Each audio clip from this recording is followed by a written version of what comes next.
हरे कृष्णा, राधे राधे।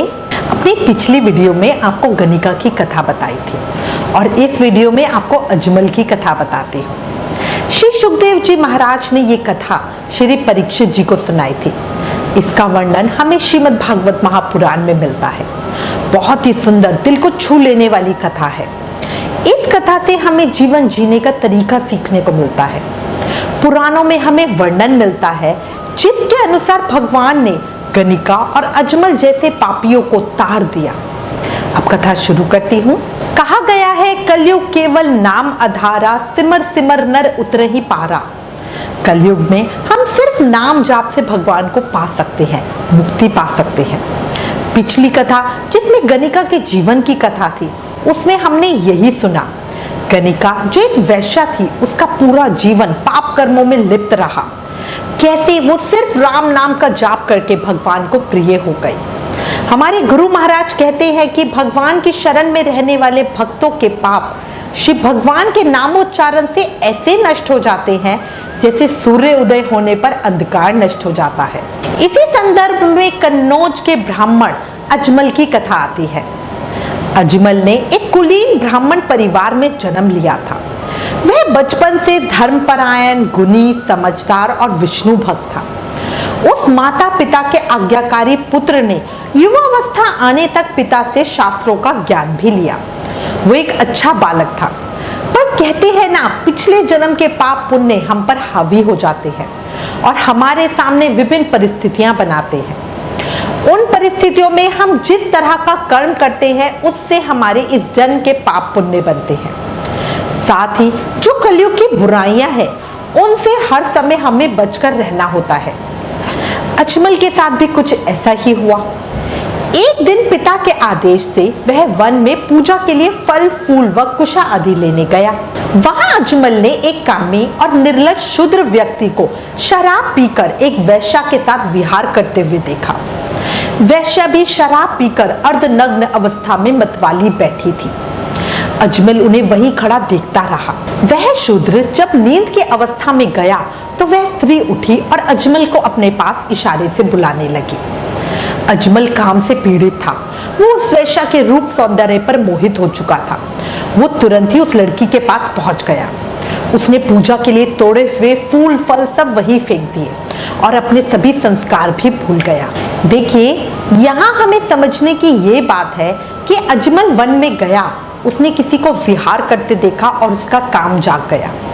काम जीवन में जब भी आएगा, नेत्रों से आएगा। काम नेत्रों से प्रवेश करता है। इसलिए क्या देखा जाए, ये जीवन में बहुत महत्वपूर्ण है। क्या देखा जाए, कितना देखा जाए, कब देखा जाए और कैसे देखा जाए। आदमी इस मामले को लेकर बिल्कुल ध्यान नहीं देता। जो भक्त है, जो साधक है, वो इस बात को साधना के रूप में ले। क्या देखा जाए, कितना देखा जाए, क्योंकि दृष्टि से जब दृश्य प्रवेश होता है तो दृश्य अपना प्रभाव लेकर आता ही है। आप उसे छूट नहीं सकते। जो भी देखे सोच समझ कर देखे। इसलिए हम तो सबको आजकल की पिक्चरें भी देखने से मना करते हैं। खुद ही देखो, 3 घंटे की पिक्चर पता भी नहीं चलती और 1 घंटे का सत्संग बहुत ज्यादा लगता है। विचार करो क्यों? क्या जो पिक्चरों में दिखाया जाता है वास्तविकता में वैसा होता है? डॉक्टर्स भी कहते हैं बच्चों को मार धाड़ और लड़ाई झगड़े वाली पिक्चर नहीं दिखानी चाहिए, क्योंकि ये चीजें उनके दिमाग में बहुत असर डालती हैं। इसलिए बच्चे ही नहीं, हमें भी सावधान रहना चाहिए। क्या देखा जाए? अजमल की ये कथा हमको ये समझा रही है, क्या देखे, कितना देखे और जरूरत नहीं तो ना देखे। अजमल ने ना सिर्फ उस वैश्या स्त्री को देखा और काम के वश में हो गया, वो समाज की रीति नीति, अपने कुल के आचार विचार, वो भी सब भूल गया। वो उस स्त्री के साथ प्रेम प्रसंग करने लग गया। फिर उस स्त्री को लेकर घर आ गया और अपने पिता को बोला, मैंने इससे गंधर्व विवाह कर लिया है।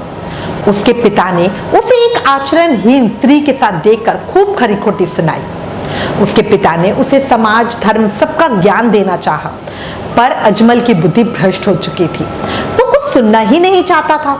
उसने अपने पिता को धक्का दिया और उन्हें घर से ही निकाल दिया। अपनी कुलीन नवविवाहिता पत्नी तक का त्याग कर दिया और उस वैश्या स्त्री को अपने घर में रख लिया। संगत का असर सबसे तेज होता है। उस स्त्री की संगत से अजमल जुआ खेलने लगा, शराब पीने लगा उस उल्टा को प्रसन्न करने के लिए अजमल ने अपने पिता की सारी संपत्ति भी दे डाली और धन पाने के लालच में उसने चोरी और लूट भी शुरू कर दी। इस तरह जीवन व्यर्थ करते हुए उसने अपनी आयु का एक बहुत बड़ा भाग 88 वर्ष बिता दिए। उस वैश्या से उसके 9 पुत्र हुए और 10वीं बार वो फिर गर्भवती हुई। उन्हीं दिनों में उसके गांव में कुछ साधु संत आए हुए थे। उन साधु संतों ने गांव के युवकों से पूछा, भैया हमें भोजन प्राप्त करना है, कृपया कोई भला घर बताओ जहां जाकर हम भोजन कर लें। उन लड़कों ने सोचा, चलो इन साधुओं से कुछ मजाक करते हैं।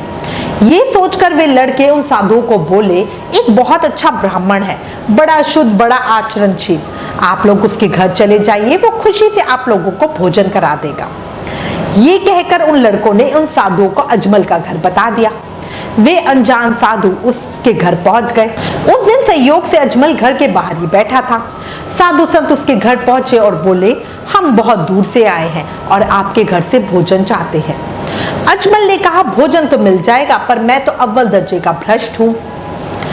उन्होंने जब उसके मुख से ऐसा सुना तो कहा, अब तो हम मांग चुके हैं और हमारा नियम है कि हम सिर्फ एक ही घर से याचना करते हैं। उस साधक से जो भी कुछ मिलता है उसी से गुजारा करते हैं। इसलिए उन साधुओं ने कहा कि अगर हो सके तो आप हमें भोजन सामग्री दे दो, हम खाना खुद बना लेंगे। अजमल वैसे तो महापापी था, पर कभी हमारे पुण्य कर्म भी आगे आ जाते हैं जो हमसे अनजाने में ही अच्छा काम करवा देते हैं। उस दिन अजमल का मूड भी अच्छा था और घर में सामान भी था, इसलिए बिना किसी आपत्ति के उसने उन साधुओं को भोजन सामग्री दे दी। बातों बातों में वे साधु अजमल के विषय में काफी बातें जान गए और समझ गए कि इस समय के फेर से कुसंस्कारी हो गया है। उन साधुओं ने भोजन बनाया, भगवान को भोग लगाया और प्रेम से प्रसाद पाया और फिर जाने लगे। जाने से पहले उन्होंने सोचा, इसका कुछ भला करना चाहिए। उन्होंने कहा, तुम्हारी पत्नी गर्भवती है, तुम्हारे यहाँ अब जो संतान हो उसका नाम तुम नारायण रख देना। अजमल को इन बातों से खास कुछ लेना देना था नहीं। उसने कहा, कुछ तो नाम रखना ही है, चिंटू पिंकू कुछ रखूंगा, नारायण रख दूंगा, क्या फर्क पड़ता है। निश्चित समय पे लड़का हुआ। अजमल ने उसका नाम नारायण रख दिया। वे उसका सबसे छोटा पुत्र था, इसलिए अजमल को वो बड़ा प्यारा था। प्रेम के कारण अजमल उसे खिलाता, उसे आवाज लगाता, अपने पास बुलाता, नारायण मेरे पास आ, ले नारायण आम ले, नारायण पानी ले, नारायण नारायण हर समय करता रहता, उसे बुलाता रहता, उसके साथ खेलता रहता। इस तरह करते करते जीवन का कुछ समय और बीता। वह मूर्ख इस बात को जान ही ना पाया कि काल उसके सर पे आ पहुंचा है। अजमल की मृत्यु का समय आया। एक दिन अजमल अपने घर में लेटा था, तभी उसने अपने सामने अत्यंत भयानक 3 यमदूत देखे। उनके हाथ में रस्सियां थी, मुंह टेढ़े मेढ़े, शरीर के रोए खड़े और बड़े भयानक। उस समय उसका बेटा घर के बाहर खेल रहा था। यमदूतों को देखकर डर के मारे पूरा जोर लगाकर अजमल चिल्लाया, नारायण नारायण।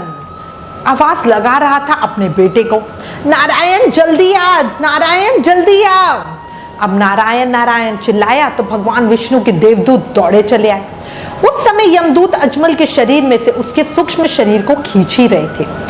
चारों विष्णु दूतों ने देखा और यमदूतों को रोका। यमदूतों ने कहा, इस पापी अजमल ने शास्त्रों का उल्लंघन किया है, अपने कर्म से पापी है। ये वैश्या के साथ विहार करके अपने समाज और धर्म का अनादर किया है। इसने सारा जीवन पाप कर्म किए हैं और इस पापी के पापों की सजा भगवान यमराज देंगे। इसे घोर नरक का वास मिलेगा। इस जैसे महापापी के लिए विभिन्न नरक प्रतीक्षा कर रहे हैं। भगवान के पार्षदों ने कहा, यमदूतों, इसने कोटि जन्म की पाप राशि का पूरा प्रायश्चित कर लिया है, क्योंकि इसने विवश होकर ही सही भगवान के परम कल्याणमय और मोक्ष देने वाले नाम का उच्चारण किया है। जिस समय इसने नारायण इन 4 अक्षरों का उच्चारण किया, उसी समय इस पापी के समस्त पापों का प्रायश्चित हो गया है। भगवान नाम उच्चारण बड़े बड़े पापों को काटने की क्षमता रखता है, क्योंकि भगवान के नाम के उच्चारण से मनुष्य की बुद्धि भगवान के गुण, लीला और स्वरूप में रम जाती है और स्वयं भगवान की भी उसके प्रति आत्मीय बुद्धि हो जाती है। संकेत में, परिहास में, तान अलापने में अथवा किसी की अवहेलना करने में यदि कोई नाम उच्चारण करे तो उसके सारे पाप नष्ट हो जाते हैं। जो मनुष्य गिरते समय, पैर फिसलते समय, अंग भंग होते समय, सांप के डसते समय, आग में जलते समय और चोट लगते समय विवशता से हरि हरि कहकर भगवान के नाम का उच्चारण करता है, वह यम यातना का पात्र नहीं रह जाता।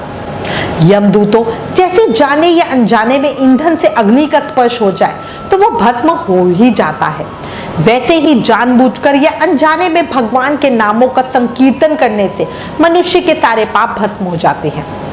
जैसा कोई परम शक्तिशाली अमृत हो, उसका गुण ना जानकर अनजाने में पी ले तो भी अमृत उसे अमर बना ही देता है, वैसे ही अनजाने में उच्चारण करने पर भी भगवान का नाम अपना फल देकर ही रहता है।